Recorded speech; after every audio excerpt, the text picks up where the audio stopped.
নির্মাণাধীন ভবনে চুরির ঘটনা ঘিরে চট্টগ্রাম রপ্তানি প্রক্রিয়াকরণ অঞ্চল সিইপিজেড এর ভেতরে পোশাক ও নির্মাণ শ্রমিকদের মধ্যে বুধবার রাতে দফায় দফায় সংঘর্ষ হয়েছে। তবে বর্তমানে পরিস্থিতি স্বাভাবিক রয়েছে।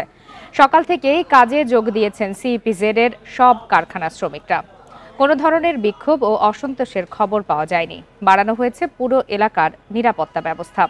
শিল্প পুলিশ ও নিয়মিত পুলিশ সদস্যদের টহলও বাড়ানো হয়েছে। শিল্প পুলিশ জানিয়েছে, বুধবার রাতেই শ্রমিক সহ সব পক্ষের সাথে আলোচনার মাধ্যমে বিষয়টি সুরাহা হয়েছে। গুজব ও ভুল বোঝাবুঝির কারণে অনাকাঙ্ক্ষিত পরিস্থিতি দেখা দেয়। বুধবার রাত 8:30টার দিকে নির্মাণাধীন একটি কারখানার মধ্যে ৩ জন লোক ঢুকে পড়েন। নির্মাণ শ্রমিকেরা চোর ভেবে তাদের মারধর করে। এ নিয়ে দুপক্ষের সংঘর্ষ হয়। গতকালকার সেই যে পরিস্থিতি হয়েছিল সেই পরিস্থিতি থেকে আজকে আর সে ধরনের কোনো ধরনের সমস্যা হয়নি এবং সেখানে আমাদের শিল্প পুলিশ এবং সিএমপি পুলিশ মোতায়েন আছে। শ্রমিকরা সবাই কাজে যোগ দিয়েছে এবং এখানে তাদের কোনো সমস্যা নেই এবং শ্রমিকরা শান্ত পরিবেশে সিইপিজেডে কাজ করছে।